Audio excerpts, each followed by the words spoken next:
kami dari kelompok 1 ingin memberikan paparan materi yang nantinya akan disampaikan oleh Ibu Nur Khairunisa dari SMK Negeri 1. Masih belum mendengar semangatnya Bapak Ibu. Mungkin satu kali lagi. Jadi walaupun harinya sudah siang, kita tetap semangat pagi. Oke, semangat pagi. Saya akan memaparkan untuk materi yang kami angkat pada hari ini adalah pondasi.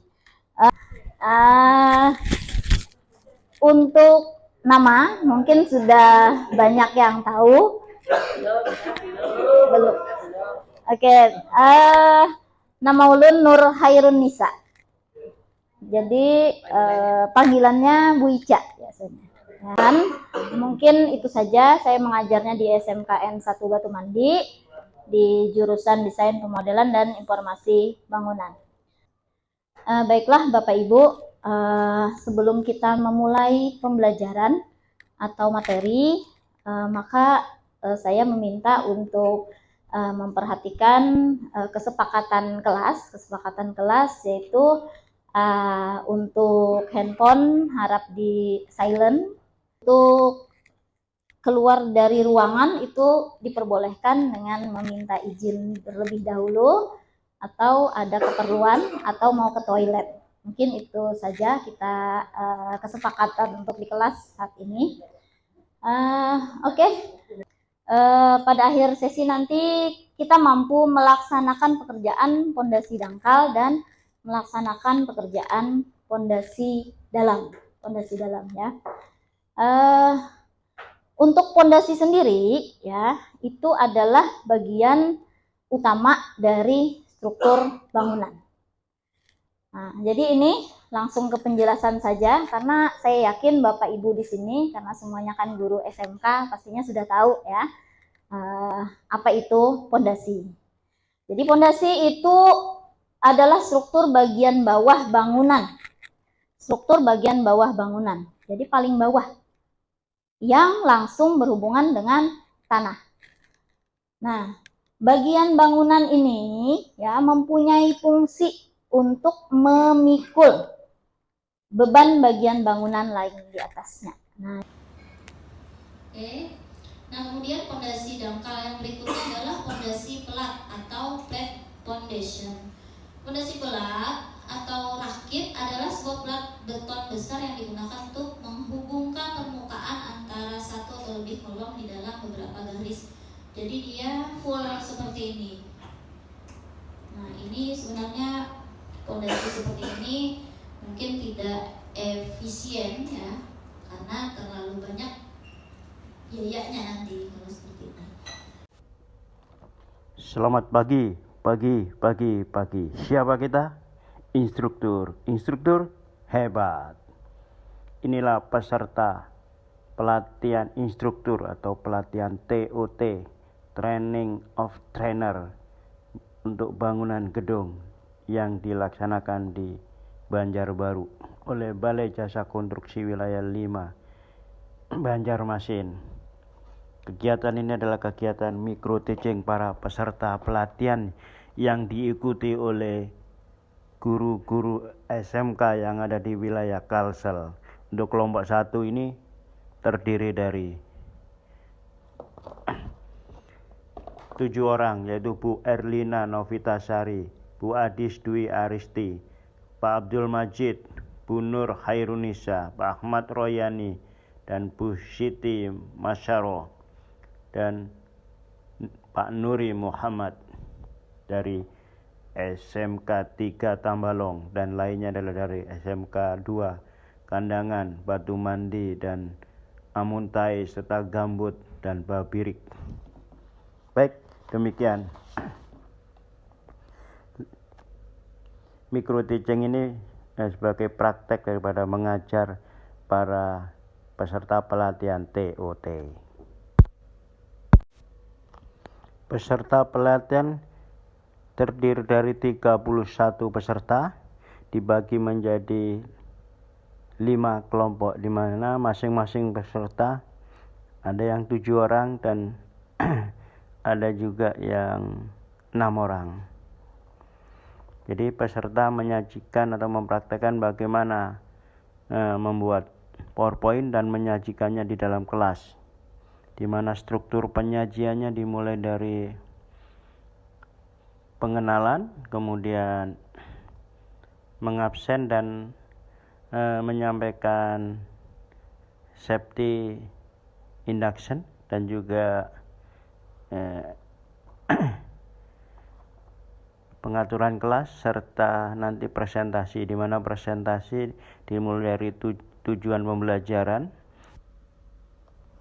sampai isi, dan juga dari nanti muka ada feedback ke peserta, kemudian kesimpulan dan perapian kelas. Ini adalah sesi diskusi ya, sangat menarik banget para guru-guru SMA diskusi tentang pondasi ini. ataupun lembek. Di sini kita berbicara hanya kedalaman.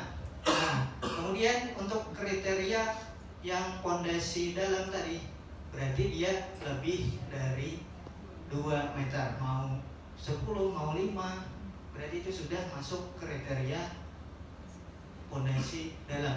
Itu sepengetahuan saya waktu dulu SMK, entah berubah atau ya kan.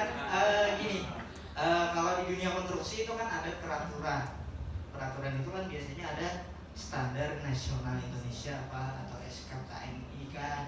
Nah itu kan kalau dulu itu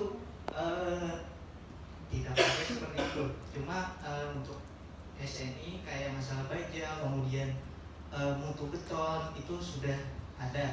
Nah untuk yang masalah kedalaman tadi itu tidak ada di dalam SNI tadi.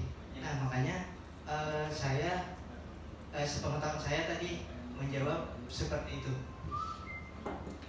Nah, itu kan mungkin nggak dari mana ngambilnya itu rumus itu lah, itu aja kan tidak ada sumbernya. Mungkin itu, jadi kita tidak boleh, kita di sini menetapkan di TOT ini guru-guru SMK menetapkan ada sedangkan sekian, nanti keluar nanti gimana pertanggungjawabannya, ya kan?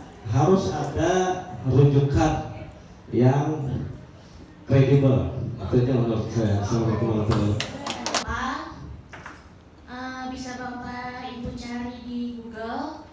Penerbitnya ini sesuai SNI 03/17/26/2022 dan SNI 03/28/47/2022. Kalau menurut buku ini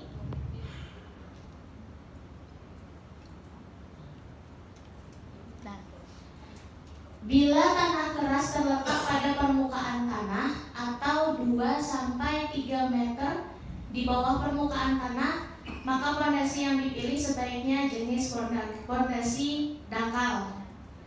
Bila tanah keras terletak pada kedalaman hingga 10 meter di bawah permukaan, bla bla bla, itu ada ulun screenshot aja ulun kirim ke grup ya. Yang mau dibuat itu apa? Di pinggir pantai yang mau dibuat itu apakah mau dibuat koteks, apakah mau dibuat aula, apakah mau dibuat bioskop, apakah menara mercusuar. Jadi pada prinsip dasarnya pondasi itu dibuat hasil penyelidikan tanah. Yang kedua berdasarkan peruntukan apa. Jadi kalau udah jelas, oh mau bikin rumah nelayan pakai kayu ulin udah cukup. Mau bikin gubuk kayu galam sudah cukup, jadi tergantung. Jadi menurut saya dijelaskan dulu rumah tempat tinggal, kantor, ruang kelas. Nah, kemudian karena itu di pinggir laut, prinsipnya harus dilakukan ya penyelidikan tanah dulu dari hubung tanah gimana, sehingga nanti akan ditentukan pondasi dangkal atau pondasi dalam. Nah kalau pondasi dalam ini, pondasi dangkal ini kan ada 5 macam itu kalau nggak salah. Pondasi dangkal ada 5, pondasi dalam ada 5. Saya kira mungkin itu aja tambah. Terima kasih Bu. Terima kasih banyak Bapak. Benar sekali. Jadi jenis bangunan apa yang akan dibangun itu dulu yang diketahui. Kalau rumah tinggal tadi seperti contoh yang saya sampaikan itu banyak sekali. Kalau di tempat saya itu